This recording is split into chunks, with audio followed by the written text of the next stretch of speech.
So I thought I'd learn a little bit about the Australian military. Being from the UK, of course, Australia is one of our strongest allies, but I don't really know too much about the military. I've watched some different music videos, watched some videos about it before, some things where the Australian military have had great operations and things like that. So I'm going to be learning a bit more, so recommend any videos you think would be interesting to watch on that subject.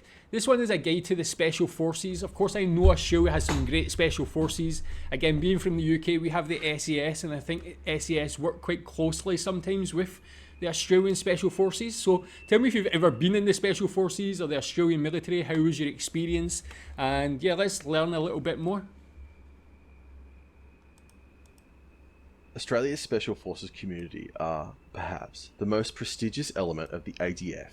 Special Forces have been at the forefront of Australia's contribution to the global war on terror, seeing extensive action across the Middle East.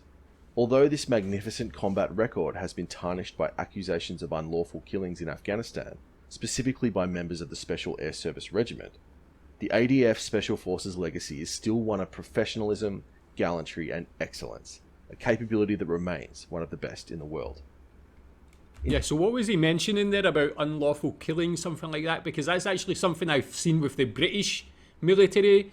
You see, like from the Troubles in Ireland, these days there's still soldiers being prosecuted for things like that. So I don't really know too much about that, but tell me what that instance, was that a big thing in the Australian media? Is it still a big thing? In 2003, with the growing burden placed on Australia's Special Forces community, the ADF Special Forces units were placed under a unified command structure, the Special Operations Command. SOCOMD now contains all of the Army's elite Special Forces units. It is typically commanded by a Major General and has a strength of over 2,800, including reserves. The Special Operations Command order of battle is as follows: the Special Air Service Regiment, 1st Commando Regiment, 2nd Commando Regiment, the Special Operations Engineer Regiment, which provides specialist nuclear, chemical and biological response, the Special Operations Logistics Squadron, and, effectively, the 171st Aviation Squadron, which provides dedicated helicopter support for SOCOMD. Special Operations Command is, effectively, a 4th Brigade of the regular Australian Army. Perhaps the most famous unit in the Australian Army is the Special Air Service Regiment, or SASR. The Special Air Service was created during the early years of the Malayan Emergency, after witnessing the success of British SAS in action. In 1957, the first SAS company was raised, and by the Vietnam War, 3 Sabre squadrons were in service. In Vietnam, SASR members claimed some 492 enemy killed, with the loss of only 3 men to combat. Whoa. Currently, the regiment is organised around 4 Sabre squadrons. Each squadron is similar to a company in strength, between 90 and 100 men, and is composed of 3 troops: water, freefall, and vehicle. Each one of these troops is composed of 4 patrols, with 5 to 6 men each. The patrol is the primary unit of the SASR, as these small teams can operate in hostile terrain independently for extended periods of time. Deep reconnaissance is the SASR's forte, either on foot or, in the classic style of Paddy Mayne and the original SAS, in long-range vehicles. In 2003, an SASR vehicle-mounted patrol penetrated 600 kilometers into Iraq and was, for several days, the closest Allied element to Baghdad, gathering intelligence on key roads and airbases. One squadron, on rotation, mans the Tactical Assault Group West, which is one of Australia's 2 dedicated counter-terrorist elements. The other major element... So yeah, that was like the SASR, and it was interesting. I think it said "Who dares wins." I think that's the same motto the British SAS have as well. So were they like linked in the beginning? Was this like set up with the help of the British SAS? Was there any sort of British link in how that was set up? And like, if you were to compare the 2 units, what would you say, like, one is better than the other at? Like, I think the British one, their specialism is like hostage retrieval. It said the Australian one is more like reconnaissance. Is that really what they're best at? Do you see any other things that either of those 2 units are specialist in or better than one of the other? And how do they complement each other? Of Australia's Special Forces community are the Commando regiments. The 2nd Commando Regiment was, originally, 4 RAR Commando, although this unit was renamed in 2009. The Australian Commandos can trace their lineage back to the independent companies of World War II, formations of around 250 men that operated in the jungles of New Guinea and Timor, often for years, fighting a guerrilla war against the Japanese. There are 2 Commando regiments. The first is largely a reserve unit which is designed to support the primary formation, the second. 2 Commando is a standard commando battalion and is composed of 4 commando companies, a signal regiment, and logistics and support companies. The reserve 1st Commando Regiment provides an additional 2 commando companies. Unlike the Special Air Service Regiment, the Commandos far more typically operate in larger units, from platoons to companies, as opposed to 6-man patrols.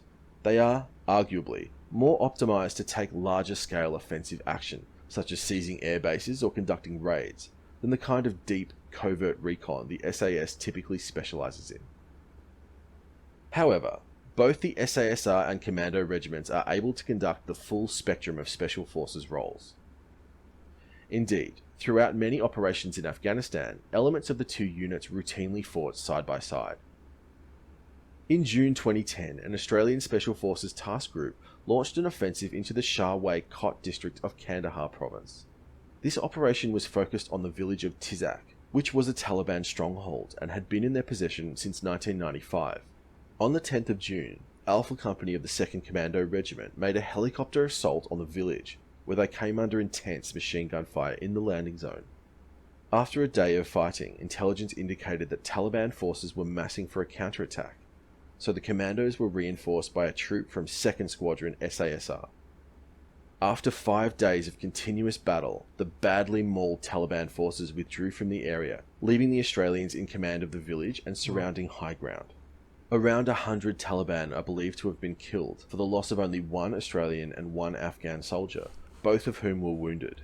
The Shah-Wai-Kot offensive has proven to be an exemplary Special Forces operation, showcasing the aggression, adaptability, and tactical skill of the units involved. I mean, that's like that one there in the Vietnam one.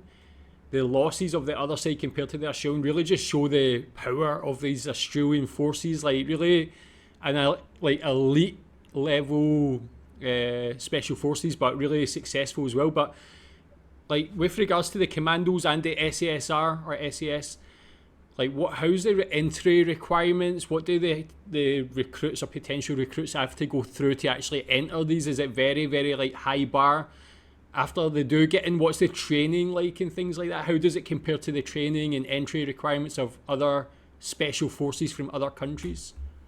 Both the SASR and 2 Commando man the 2 tactical assault groups, TAG East and TAG West.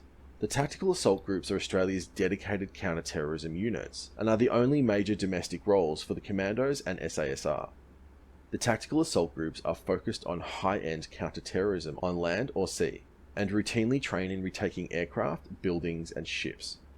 They are the units that provide tactical response for high-profile events such as the G20 or Olympics. In 2003, elements from both units conducted a heliborne assault on the North Korean vessel Pong-Su, which was smuggling heroin into Australia. The operators fast-roped onto the vessel from Black Hawk helicopters and quickly stormed the bridge. The vessel was confiscated and later sunk by RAAF F-111Cs with a pair of GBU-10 Paveway 2 laser-guided bombs. Whoa. The other major elements of Special Operations Command are the Special Operations Engineer Regiment, or SOER, and the 171st Aviation Squadron.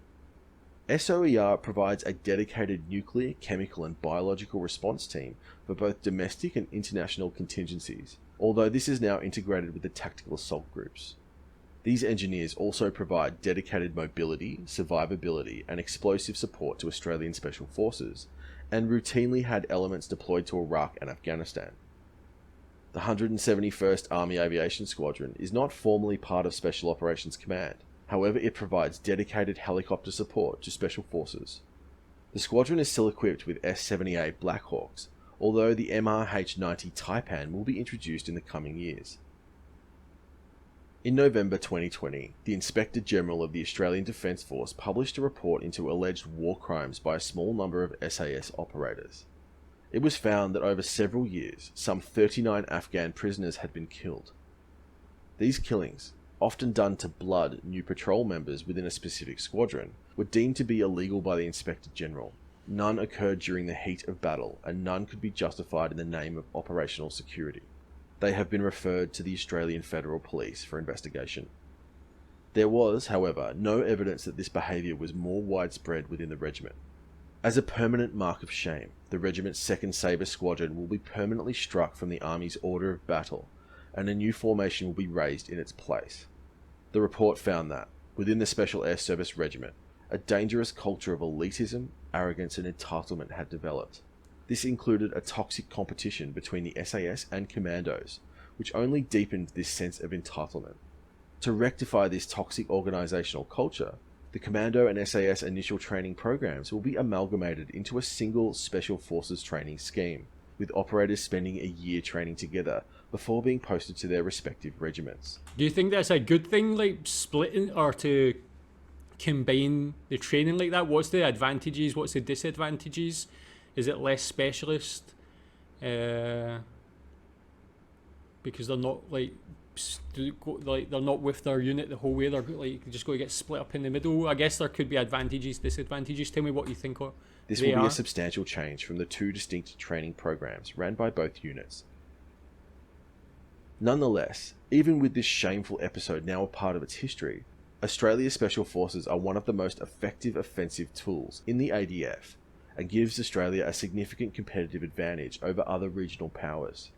They are, truly, the tip of the spear, elite operators that have been at the forefront of every conflict Australia has waged over the last 50 years, and that legacy of sacrifice, gallantry and quality remains intact despite the dishonourable actions of a few of its members. It is, in the words of the Chief of Defence, General Angus Campbell, a magnificent capability, dedicated to martial excellence and professionalism, and remains one of the most capable Special Forces communities in the world. Awesome, man. So that was really eye-opening. Like, I really never knew anything about the Australian Special Forces, so it's good to get like a bit of a deeper understanding of the different units within it. And yeah, just overall, they seem like really incredibly strong Special Forces, and it's like, as I say, being from the UK, I'm just happy that Australia's our allies, especially when you see their victories in the different battles. They're like just crazy success. Like the part at the end with regards to the unlawful killings that were going on. Like, tell me what you think about that situation. It's like when you see like these young men go to war and things, like I guess it just can mess up people's heads and make them do these crazy things sometimes. It's like, I don't know really what to think about it, especially when you see other, like the militaries or armies that the allies and things are fighting. They just do all sorts of crazy stuff to us, and I'm sure these guys who did things probably seen their colleagues be killed and things like that as well. But tell me what you think about all of this, and recommend more videos on the Australian military, and I'll check them out soon. Thanks.